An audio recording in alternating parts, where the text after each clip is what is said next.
추미애 당대표의 속개선언으로 더불어민주당 제130차 최고위원회 회의를 속개하겠습니다. 네, 회의를 속개합니다. 추미애 당대표의 발언이 있겠습니다. 지난 주말 군 훈련 도중에 K9 자주포 폭발 사고로 순직한 희생자들의 합동 연결식이 오늘 이른 아침 7시 30분에 국군 수도병원에서 치러졌습니다. 국가를 위한 임무 수행 중에 소중한 목숨을 잃은 젊은 장병들에 대해 깊은 조의를 표합니다. 하루아침에 비보를 접한 유가족에게도 심심한 위로의 말씀을 드립니다. 훈련 중 사고를 당한 장병들의 죽음이 헛되지 않도록 최고의 예우와 유가족 지원, 부상 장병 치료에 최선을 다해 줄 것을 정부와 군 당국에 부탁드립니다. 또한 군대에 자식을 보낸 부모들이 안심할 수 있도록 사고 예방에 더욱더 노력을 기울여 나가야 할 것입니다.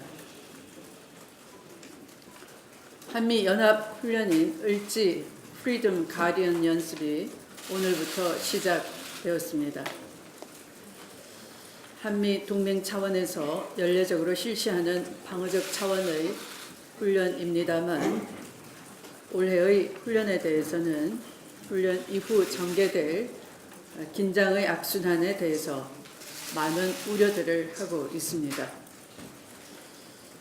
미국은 총 인원을 7,500여 명 정도 줄였고 또 항공모함 등 주요 전략 자산을 불참시켰습니다. 안보는 철통같이 확고한 의지와 반복된 훈련으로 지켜나가면서도 북한이 여차직 도발 징후를 보인다면 전략 자산은 언제든지 유연하게 전개할 수 있을 것입니다.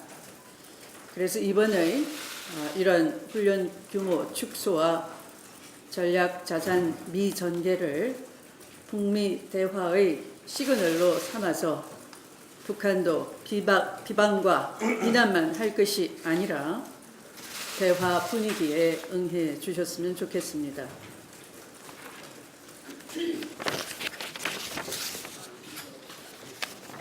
북한이 상황을 오판하고 도발을 감행하는 무모한 선택을 하는 일이 없기를 바랍니다. 민족의 안위를 볼모 삼아 핵 미사일 위협으로 소위 벼랑 끝 전술 같은 위험한 게임은 국제사회에 더 이상 통하지 않을 것입니다. 하루빨리 한반도 평화와 동북아의 안녕을 위해 대화의 테이블에 나오는 길밖에 없다는 것을 다시 한번 촉구합니다. 어제 저녁 국민인수위원회의 대국민 보고대회가 생중계되었습니다. 지난 3개월간의 국정운영 성과를 국민께 알리는 동시에 국민의 의견을 청취하는 형식과 내용 모든 면에서 진정한 소통의 장면이었습니다.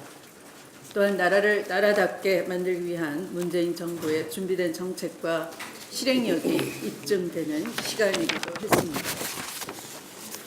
문재인 대통령은 국민과의 소통을 늘리고 국정의 중심에 국민을 두겠다는 의지로 광화문 대통령이 되겠다 약속드린 바 있습니다.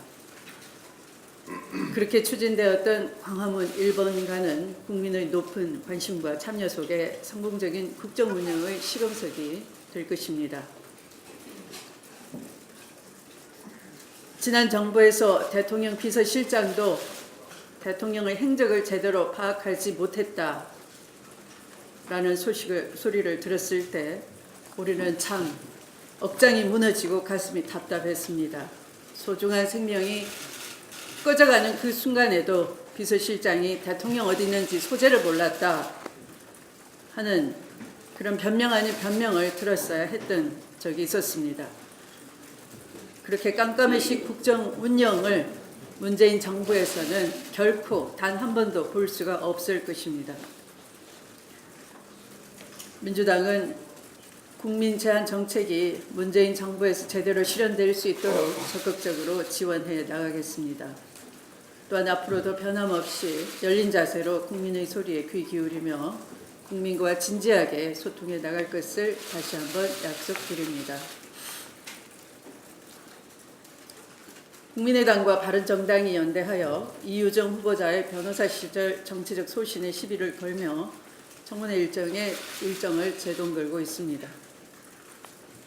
두 당은 지난 정권 정치적 소신을 빌미로 창작과 표현의 자유를 침해한 블랙리스트 사건을 비판하며 탄핵의 대열에 합류한 바 있습니다. 그럼에도 이유정 후보자의 정치적 소신을 문제 삼으며 헌법재판관 임명에 제동을 거는 것은 지금에 와서 블랙리스트를 반대하며 탄핵에 동참했던 양당의 심각한 자기 부정이라 하지 않을 수가 없습니다. 개인의 소신에 의한 다양한 정치적 사회적 참여가 오히려 복잡 다단해진 사회적 현상에 대한 풍부한 헌법적 해석을 가능케 한다는 점에서 오히려 이유정 후보자는 헌재에 꼭 필요한 인물이라 할 것입니다. 이유정 후보자에게 결격 사유가 있다고 한다면 인사청문회를 열어서 묻고 따지면 될 일 아니겠습니까? 또한 이유정 후보자와 김희수 헌법재판소장 후보자 임명 동의안을 연계시키겠다고 얼음장을 놓는 것도 대단히 부적절한 것입니다. 국민의당과 바른정당은 블랙리스트에 반대했던 과거를 스스로 부정하는 잘못된 연대를 즉각 철회하고 헌법재판소의 조속한 정상화에 적극 협조해 주시기 바랍니다. 969명, 이 숫자는 지난해 한국에서 산업재해 사고로 사망한 숫자입니다. 지난 3년간 50억 원 이상의 건설공사에서 사망한 하청 노동자의 비율은 98.1%에 달합니다. 위험의 외주화로 대변되듯이 산업재해 사망자 가운데 하청 노동자의 비율은 OECD 국가 중에 가장 높고 부끄러운 숫자입니다. 문재인 정부는 지난주 중대 산업재해 예방 대책을 발표하며 산재에 대한 원청의 책임을 대폭 강화하고 특수고용 노동자까지 산업안전보호 대상 범위를 확대한다고 밝혔습니다.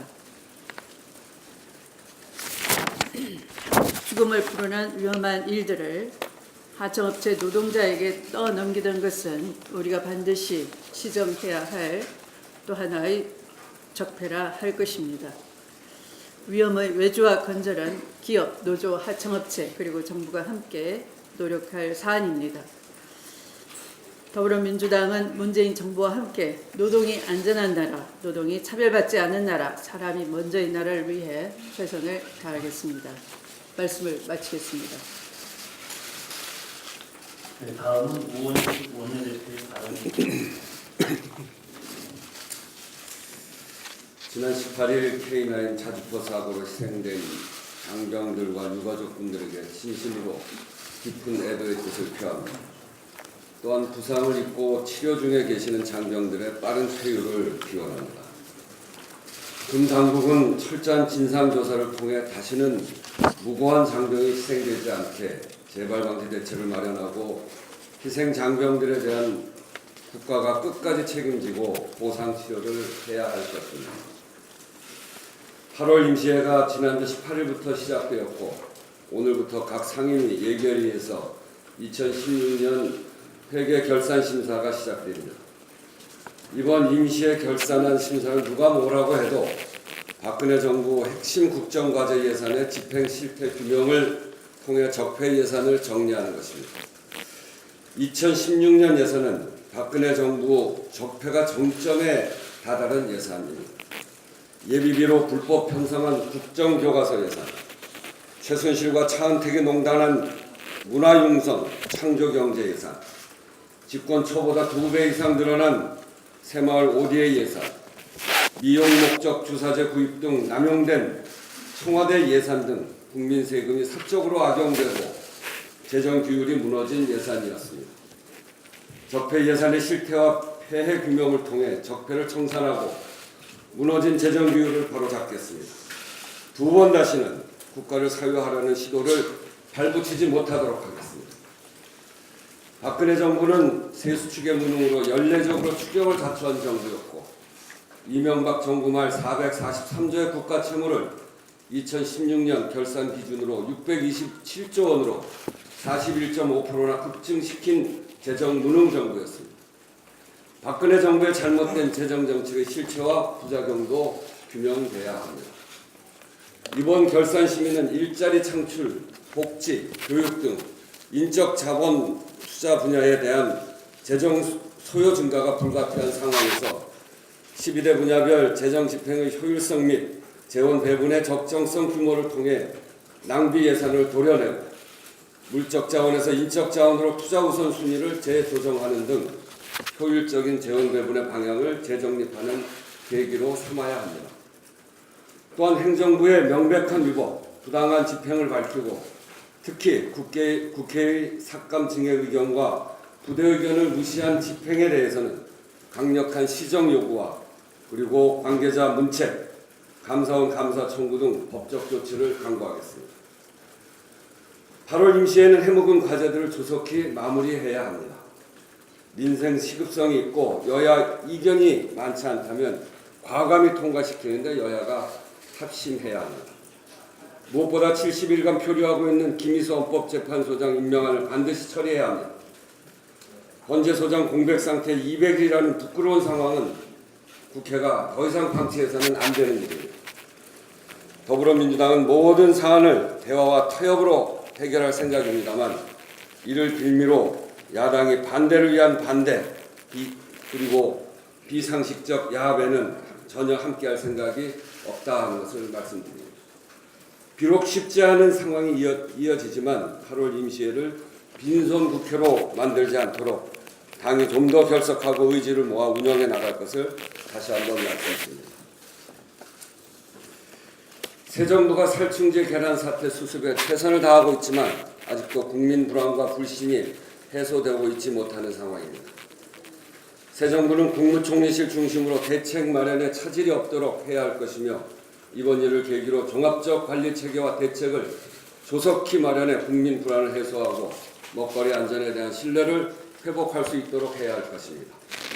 특히 주무부처 책임자가 아직 업무 파악에 부족함이 있다면 신발끈을 동여매고 적극적으로 나서서 빠른 시일 안에 철저한 조사와 대응으로 국민 불안을 해소해 가야 합니다.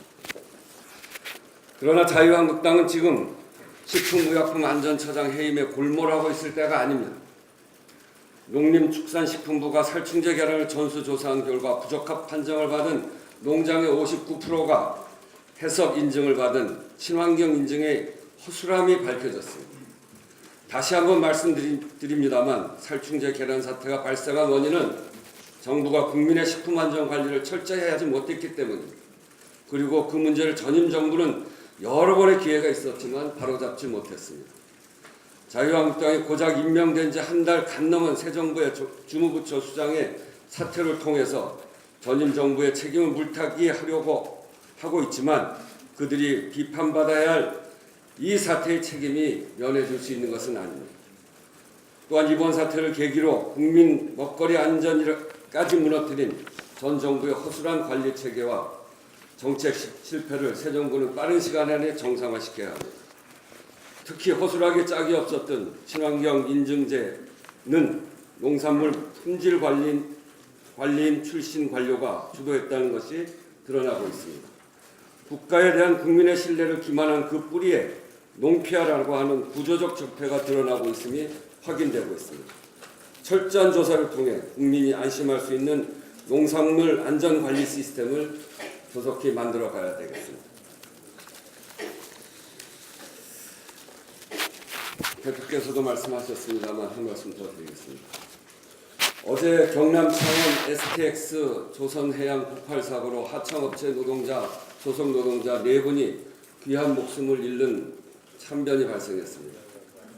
지난 5월 1일 노동절 경남 거제 삼성중공업의 대형 크레인 사고, 지난해 5월 컵라면 먹을 시간조차 없이 경무에 시달리던 김군의 구역 사고 등 산업 현장에서 다단계 하청 고용 구조에서 비롯된 또 한 번의 참사였습니다.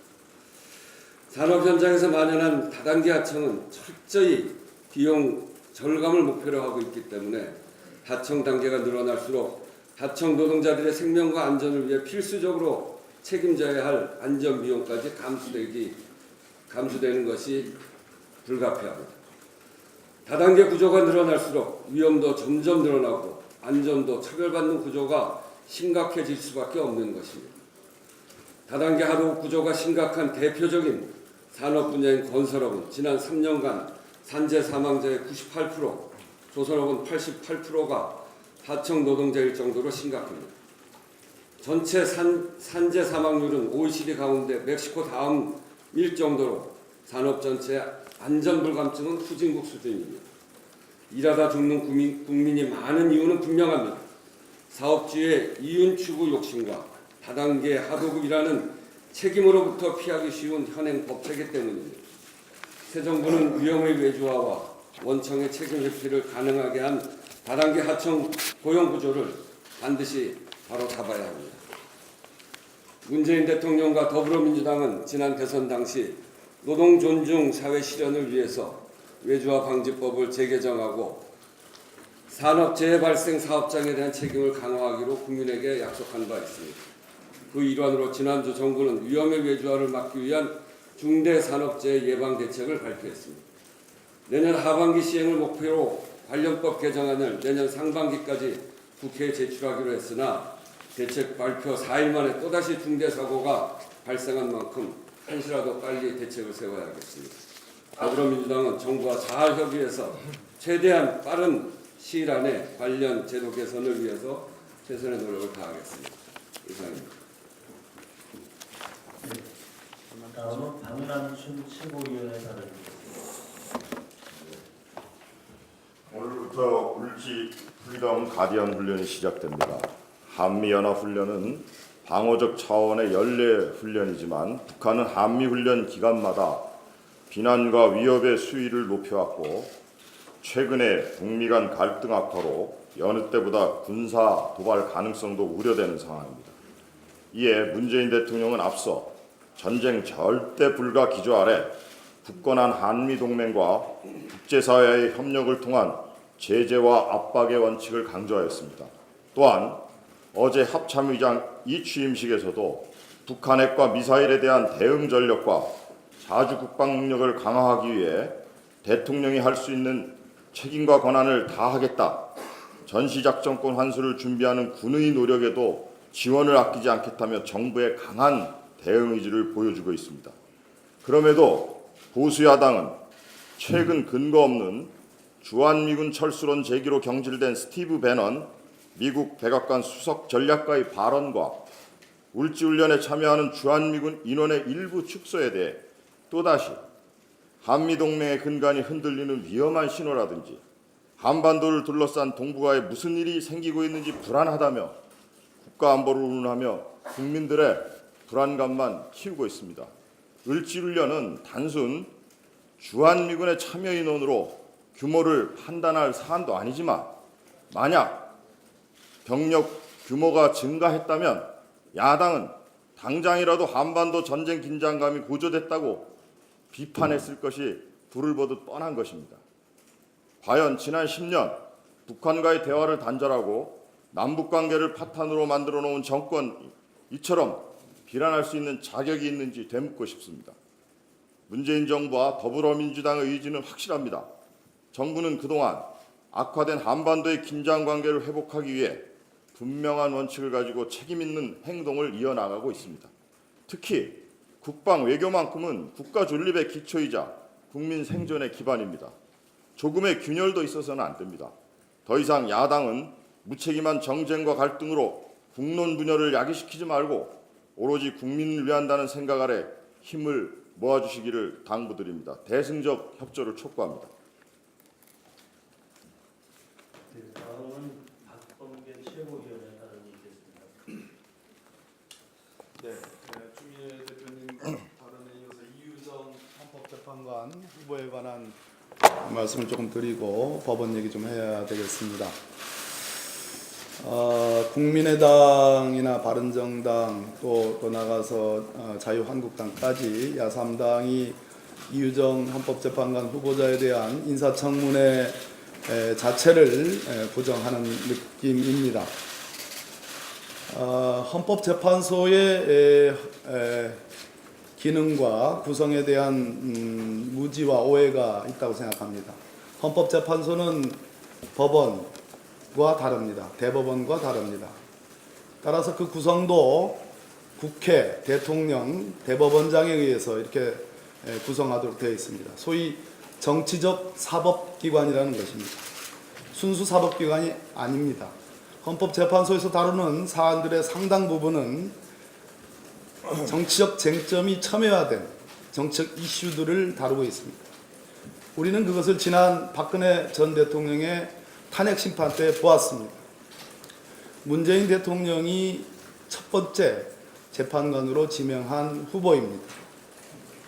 과거 김대중 총재께서 국회의원을 하셨던 조승영 국회의원을 헌법재판관으로 지명해서 국회 추천에 의해서 재판관이 된 예도 있습니다. 민정당 출신의 다선 의원인 한병채 의원께서도 헌법재판관이 됐습니다. 가장 소위 국민의당이 얘기하는 가장 정치적 편향, 정치성이 드러나는 분들입니다. 그럼에도 그런 시비는 없었습니다. 이것은 문재인 대통령이 하고자 하는 헌법재판의 구성에 관한 대통령의 국가 원수의 선택과 결정에 대한 근본적인 전 침해라고 생각합니다. 최근 법원은 정운호 전 네이처 리퍼블릭 대표, 김수천 전 부장판사, 김형준 전 부장검사의 항소심에서 잇따라 뇌물 혐의에 대해 무죄 판단을 했습니다.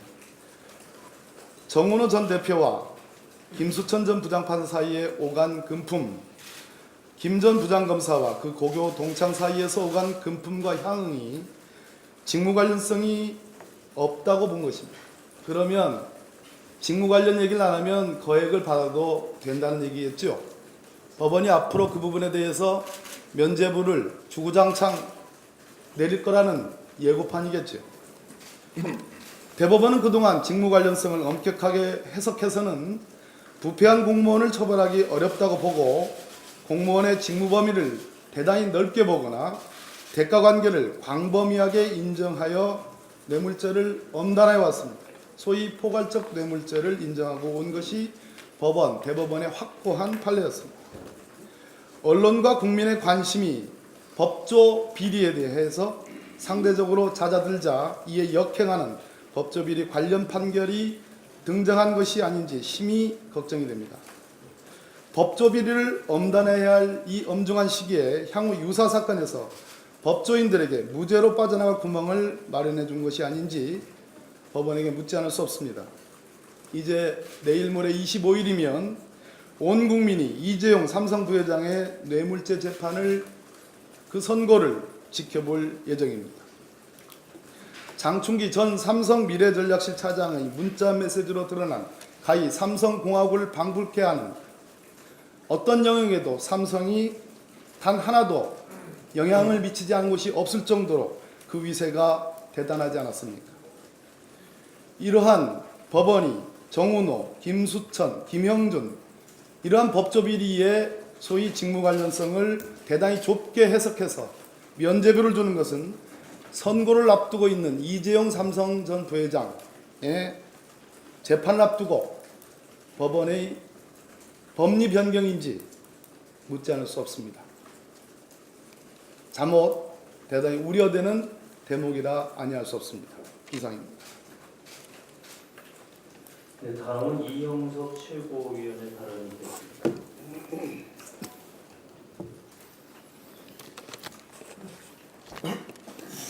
예, 영화 택시 운전사가 개봉된 지 19일 만에 1000만 관객을 돌파했다는 소식이 들렸습니다. 우리 국민들이 광주와 5.18에 대한 기억을 아직도 잊지 않고 있다는 반증일 것입니다. 그럼에도 불구하고 당시의 가해자들은 반성과 사죄는커녕 광주 시민들을 아직도 폭도로 매도하고 있고 영화 택시 운전사에 대해서도 시비를 걸고 있습니다. 잘 아시다시피 5.18 광주 민주화 운동은 유네스코 세계 기록 유산에 등재되어 있습니다. 당시에 등재될 때를 기억해 보면 군부 독재에 항거했던 민주주의와 인권에 대한 기여도뿐만이 아니고 80년 5월 21일부터 27일까지 고립무원의 광주에서 거의 무정부 상태와 다름없는, 그리고 공권력 부재의 광주에서 단 한 건의 방화, 살인, 그리고 약탈이 없었다는 것입니다. 특히 은행과 백화점에 대한 단 한 건의 약탈이 없었던 이런 광주 공동체의 도덕성과 그리고 시민의식을 당시의 평가에서 높이 점수를 준 것으로 그렇게 기억하고 있습니다. 그럼에도 불구하고 아직도 광주 시민을 폭도로 매도하고 있어서 대단히 안타깝게 생각을 합니다. 다행스럽게 법원은 지난 8월 2일 전두환 회고록에 대해서 배포금지 가처분 신청을 인용을 했습니다. 특히 어제는 전두환 회고록 인쇄 수익을 국고로 환수한다는 법적 결정을 내렸습니다. 대단히 신속하고 강력한 조치에 대해서 당연하다는 생각을 갖습니다. 그럼에도 불구하고 저희들이 기억해야 될 것은 전두환 추징금이 아직도 약 50%밖에 환수되고 있지 않다는 겁니다. 2,205억 원에 달하는 전두환 추징금은 아직도 1,054억 원이 추징되지 않고 있습니다. 불교에서도 상생은 해원 상생이라고 합니다. 진실을 규명하고 그 진실을 바탕으로 한 반성과 사죄가 있어야지만 불가에서도 상생할 수 있다는 것입니다. 아직도 반성하지 않고 있는 전두환과 그 일당에 대해서는 어떠한 자비도 있을 수 없다는 생각입니다. 검찰은 전두환 추징금 환수 시효가 이제 불과 3년 2개월밖에 남지 않았다는 것을 인지하시고 강력한 나머지 추징금에 대한 환수를 해 주실 것을 촉구드립니다. 그리고 다시 한번 5.18 민주화 운동을 왜곡 폄훼하거나 그리고 이런 부분들을 막아낼 수 있는 5.18 관련 특별법 제정을 촉구합니다. 이상입니다. 네, 더 발언하실 분이 없으시면 회의를 비공개로 전환하겠습니다. 네. 그런 여러분의 비공개로 전환하기 전에 살충제 계란에 대해서 한 말씀을 드리겠습니다. 야당은 임명된 지 한 달 된 식약처장에 대해서 이제 와서 자격 시비를 걸면서 물러나라고 합니다. 계란 파동 사태를 식약처장한테 화풀이 한다고 해서 근본 문제가 해소되는 것은 아닙니다. 이것은 그동안 감추어왔던 진실이, 불편한 진실이 드러난 계기가 된 사태입니다.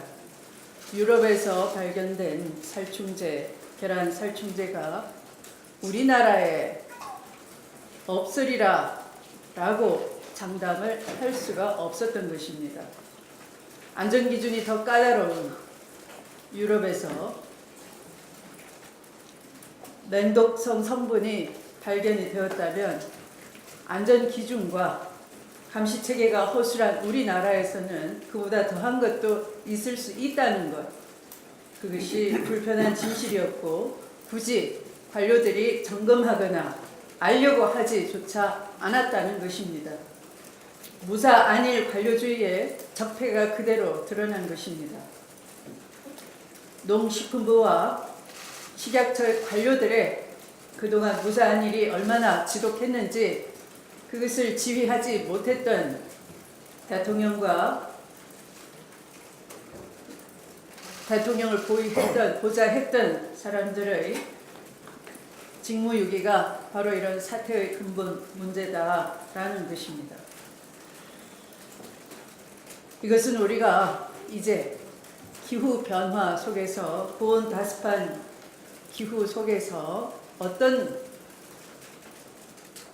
친환경 살충제가 있다 한들 더 이상 방역할 수 없는 단계에 이르렀다라는 것입니다. 이를 계기로 해서 사육 환경을 바꾸고 개선해 나가면서 차츰 우리 사회의 잘못된 문제를 근본 문제를 고쳐나가는 계기로 삼아야 되는 것이지 겨우 임명된 지 한 달 된 식약처장에게 화풀이 하려고 하지 마십시오.